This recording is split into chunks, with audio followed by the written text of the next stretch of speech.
All right, now that it's been around a day since SI 2025 has ended, I've had some time to think about the final and just the tournament as a whole. And today I just want to talk about it. Mostly the final, though, because I talked about all the other games in other videos. And as everyone know, at least for me, predictions went horrible.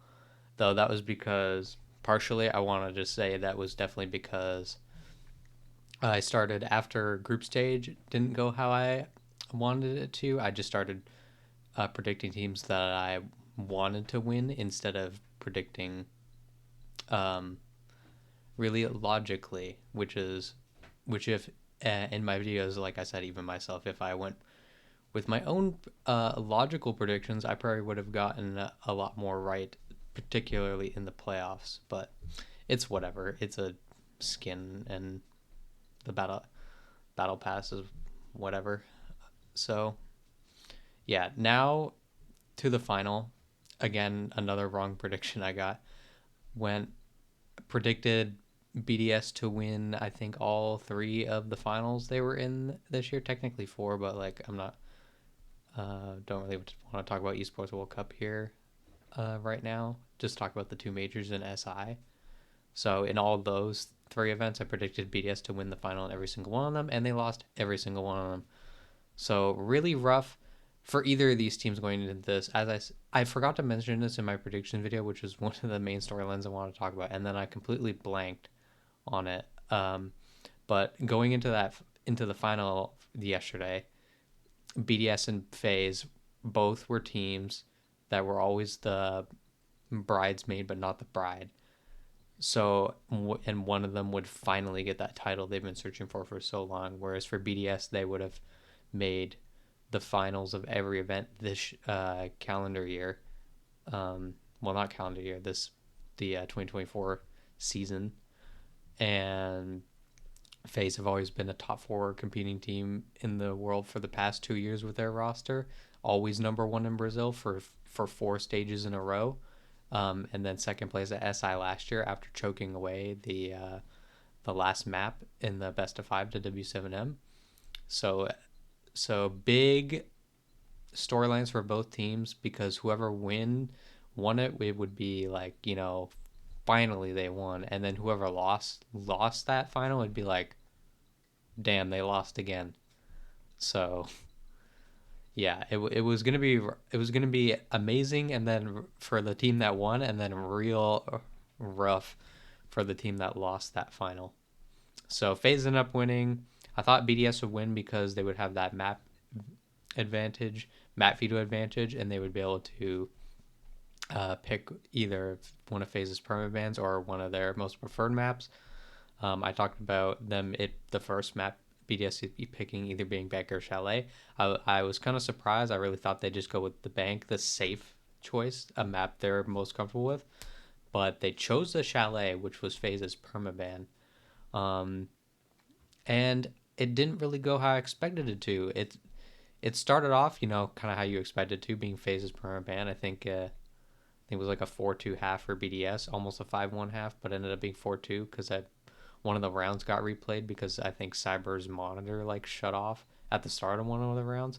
That's another round that was controversial as well. Everybody was, or not everyone, but I've seen some talk around it where even though Cyber like his monitor turned off, it was clear that something happened with him like right at the start of the round because he wasn't even like looking at his screen at all, and he was like talking about it, and then he just like he died because he would just his monitor turned off while he was just like in front of a wooden barricade, and he just got shot through it right at the start of the round. But for some reason, instead of because it turned off right before he died, instead of like replaying the round right from there before much happened, before Cyber even died, the admins decided to let the round play out, um, and BDS ended up winning the round. But then after that, they put on a tech pause and then discussed about it, and then the round ended up being replayed. So BDS lost the round, and I think on the replay of that round, I believe FaZe did win. So it changed from a 5-1, what would have been a 5-1 half, to a 4-2 half. Now, it didn't change the result of the map. BDS did still win, but I do believe the map went a lot longer. Not specifically because of this round. There was another round that for it went a lot longer for because as well. But this was one of the rounds as to why this map went as long as it did. Because as you can see, the Chalet game, FaZe's permaban. They fought very hard for it, and BDS needed to go into infinite overtime to win the map. Uh, one of, or not one of, in my opinion, FaZe's worst map. So, yeah, definitely a poor showing from BDS in my opinion on the first map, even though they won it. And it was after this first map, and specifically a moment I wanted to talk about in a sec too. It was after this map. I was like, even though BDS won this map, I was really concerned because FaZe actually looked like a better team, even though they lost the map just because they're not good at it. So I was like, oh, on the other maps, they're all going to be like really close, I believe. But there are maps that FaZe are all much more comfortable on than Chalet. So I think if FaZe play like they did on Chalet, they should be fine. So, and that is basically exactly how it went. I basically knew my prediction was wrong after the first map. I was like, damn. And this was another reason as to why this map went to overtime. Was this moment? This was the biggest sell of the day. We'll get to another moment which many people are going to consider the biggest sell of the final later. That was in the last map, but that one I want to talk about when we get there. So this round was just like I don't know how you lose this. This is the easiest sit still and do nothing and win the round ever. But Bride with the biggest troll here. He just peeks him for some reason and then leaves Solotov in a 1v1 and he also wins it. So this was just Omega troll from BDS there. So yeah. Now, after that, I also wanted to quickly talk about kind of some of the past invites, and we kind of have a cool pattern going on where if we go to this most recent one, where we have FaZe, they got knocked down to the lower bracket immediately after their first upper bracket game, and they went on to run the entire lower bracket gauntlet and win the whole thing against BDS. And now if we go to 2024, we have the same thing. W7M lost their first upper bracket match, all down the lower bracket immediately, and then won 7 games in a row as well here, and then all the way to the grand final. And pay attention here, what W7. This one's kind of funny too. This one's a small pattern. W7 lost to Wolves here in the upper bracket first round, and then we go to, and funnily enough too, of course, I forgot to mention that the runners up of this SI ended up winning the next SI, and then also here Wolves beat W7M here in the upper bracket to send to the lower bracket immediately. If we go to 2023, where G2 won, Wolves beat G2 in the upper bracket to send to the lower bracket, where they also went on the same 7-0 win streak and also beat W7M who won the next SI. So just tons of weird patterns. But yeah, that one's just kind of funny. So if the pattern continues, BDS wins SI 2026 in France. That would actually be sick because it's BDS French team for the most part, and then the SI is in Paris, France, I believe. So that would be really dope if they went on to win there.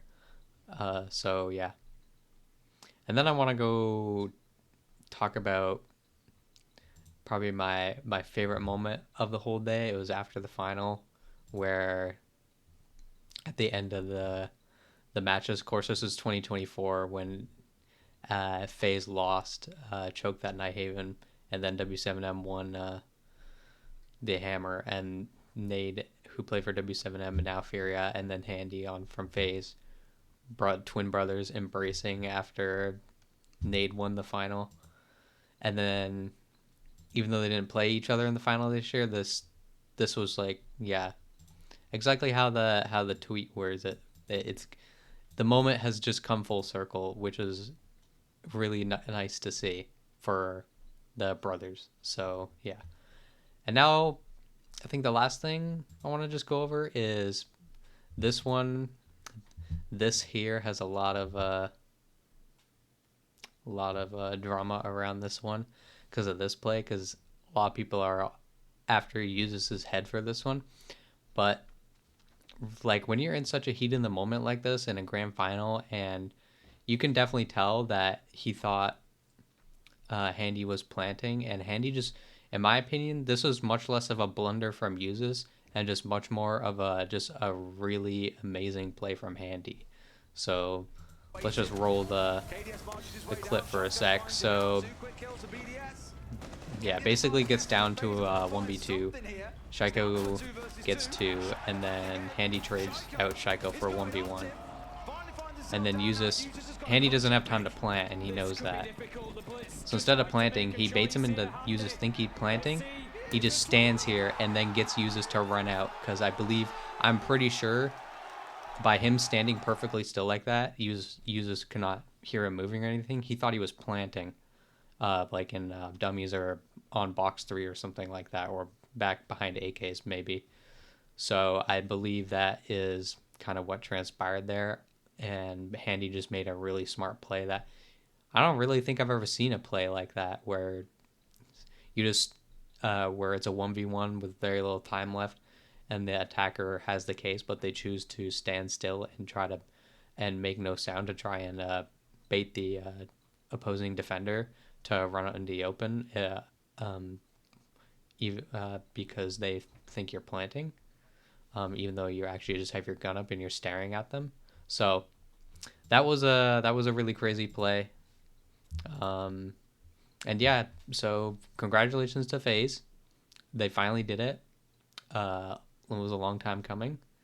And yeah, I can't wait for the reload event in May. We're going to talk about that. And but that's not what my next video is going to be on. It's definitely going to be like roster changes. There's already been like roster changes that are already happening, player rumors going around, that happened during SI and even today, because transfer to open today, and I've already seen some pretty wild rumors going around, but we're not going to get into that here. So yeah. Anyways, have a good one.